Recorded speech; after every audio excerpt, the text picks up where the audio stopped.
আচ্ছা, এখন কিন্তু আমরা টক উইথ নাহারের র‍্যাপিড ফায়ার রাউন্ডে চলে যাচ্ছি। এখানে হচ্ছে খুব শর্টে উত্তরগুলো দিতে হবে, মানে টাইম ওয়েস্ট করা যাবে না। একদম। মডেলিং না অভিনয়? অভিনয়। পছন্দের সহ অভিনেত্রী কে? অনেকে আছে, এই মুহূর্তে নাম বলা যাবে না, বললে চাকরি থাকবে না। চাকরি থাকবে, বাট একজনের নাম বলে আরেকজন রাগ করবে, আমি কারো নাম বলবো না। ওইটাই তো, সবাই আমার সেটাই। আচ্ছা ঠিক আছে, তার মানে সে কিন্তু ভালোই উত্তর দিল, সবাইকে ব্যালেন্স করে চললো। হ্যাঁ, ব্যালেন্স করে চলতে। সাব্বিরের কাছ থেকে আমরা ব্যালেন্স করাটা শিখছি। আপনার সিক্রেট ট্যালেন্ট কি?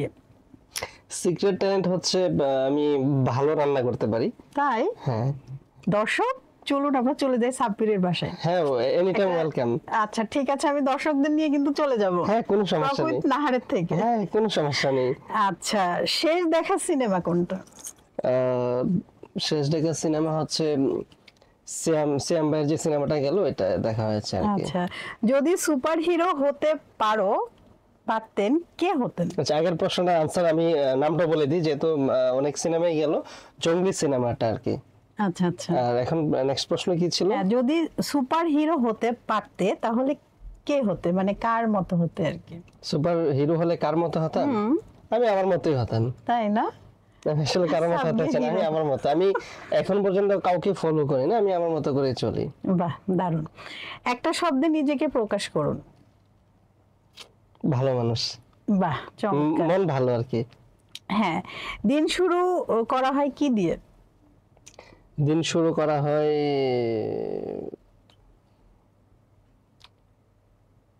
চা খেয়ে। রং চা। ও, রং চা। আসলে তো স্বাস্থ্য সচেতন সে। এখন একটু ফ্যাট হয়ে গেছি। তাই না? আচ্ছা, ফ্যাশনে তোমার অনুপ্রেরণা কে? আমার ওয়াইফ। তাই? ওয়াও, উনি কি করছেন?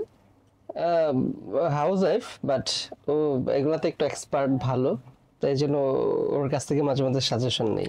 কোনো গোপন গিল্টি প্লেজার আছে? না। নেই। একটা প্রস্তাব, নাটক না সিনেমা, কোনটা আগে নেবা? নাটক না সিনেমা? আমাকে কি একটা প্রস্তাব দেয়া হলো, নাটক না সিনেমা, কোনটা আগে? নাটকটা আগে নিব, কারণ সিনেমার বাজার ভালো না, সো নাটকটাই প্রায়োরিটি বেশি। তাই না? নাটকের ভবিষ্যৎ আছে। আচ্ছা, অবসরে কি করা হয়? অবসর টাইম ম্যাক্সিমামটা আমি গান শুনি। কোনো কাজ করছি, রান্না করছি, আমি গান শুনছি, বা ওয়াশরুমে গোসল করতে গেলাম তখন আমি গান শুনি। এটা একটা সিক্রেট বিষয়, এটা আসলে ম্যাক্সিমাম মানুষ নিজে গুনগুন করে। হয় তেমন না। একটা কি আমরা শুনতে পারি? না, আমি তো আসলে এরকম গান গাইতে পারি না, শুনতে পছন্দ করি। আচ্ছা, তো আপনি যদি শোনাতে চান আমি শুনতে পারবো, কোনো অসুবিধা নেই। সরি টু সে, আমি গাইতে না, শুনতে পছন্দ করি, তো এই জন্য। একই, মানে আমরা হচ্ছি শ্রোতা। আচ্ছা, আপনি আমার মতো না।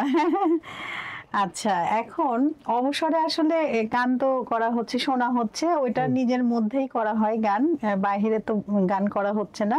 আমরা সাব্বিরের বাসায় একদিন চলে যাব, যখন অবসর থাকবে আমরা কিন্তু ওর গানগুলো শুনবো। হ্যাঁ, তুমি রেডি থাকো। আমি অলওয়েজ রেডি আছি। আচ্ছা, ঘুরতে যাওয়া হয় কোথায়? প্রিয় জায়গা কোথায় দেশে? সত্যি বলতে দেশে আমার প্রিয় কোনো জায়গা নেই, আমার দেশের বাইরেই ঘুরতে পছন্দ। কোথায়? সেটা ইন্ডিয়া হতে পারে, মালয়েশিয়া হতে পারে। হতে পারে কি, মানে তোমার কি? না, আমি ইন্ডিয়াতে এই গত 2-3 মাস ব্যতীত বাকি যত টাইম আমার গেছে মিনিমাম 8 বার যাওয়া হয়েছে গত 1-1.5 বছরে। আচ্ছা। অথচ আমি এখন পর্যন্ত বাংলাদেশের কক্সবাজার যাইনি। তাই? জিজ্ঞেস করেন কেন যাইনি? কেন? একটাই রিজন, সেটা হচ্ছে কক্সবাজারে যাওয়ার যে পরিবেশটা বা ওই ফিল পাই না আমি, সত্যি কথা। কারণ ওইখানে সবকিছু হচ্ছে আনসিকিউরড, প্লাস হচ্ছে অনেক ব্যয়বহুল। ওইখানে আমাদের সিকিউরিটি সেফটি ভালো না, দ্যাটস ওয়াই আসলে না যাওয়াটাই বেটার। তো হয়তো ফিউচারে যাব, ঈদের পর যাওয়ার একটা প্ল্যান আছে ফ্যামিলিকে নিয়ে, যেহেতু কখনো যায় নাই। যেমন অনেকেই বলে যে নিজের দেশ না ঘুরে বাইরে ঘুরে কোনো লাভ আছে। হ্যাঁ, অবশ্যই নিজের দেশকে আগে দেখতে হবে, জানতে হবে, বুঝতে হবে, তারপরে আমরা বাইরে চিনব। হ্যাঁ, আর একটা কথা বলি, সেটা হচ্ছে বাংলাদেশে আমার পছন্দের জায়গা না থাকলেও আমি অনেক ঘুরি। সেক্ষেত্রে আমি অনেক অনেক জেলা আমার ঘোরা হয়ে গেছে। 64টা জেলা? না, 64 না হলে 30-40টা জেলা, তো মিনিমাম 40টা হয়ে গেছে। মানে কাজের ক্ষেত্রেও তো যাওয়া হয়, তাই না?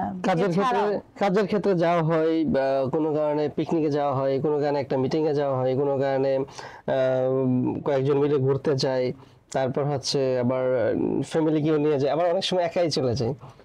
আচ্ছা, তুমি যদি এই সাব্বির না হতে তাহলে কি হতো, মানে এখন বর্তমানে যে কাজ করছো? এই সাব্বির না হলে তো আমি আমার ফ্যামিলির মতো যদি চলতাম বা ওনাদের কথা শুনতাম, আমি এখন হয়তো ইউরোপে থাকতাম, ওইখানে আমার লাইফ সেটেল হয়ে যেত, ওইখানেই থাকতাম। তবে এখন ইচ্ছা আছে আমি ইউরোপে চলে যাব, অলরেডি ভিসা প্রসেসিং হচ্ছে, চলে যাব। বাংলাদেশে থাকার আর ইচ্ছা নাই এখন আর।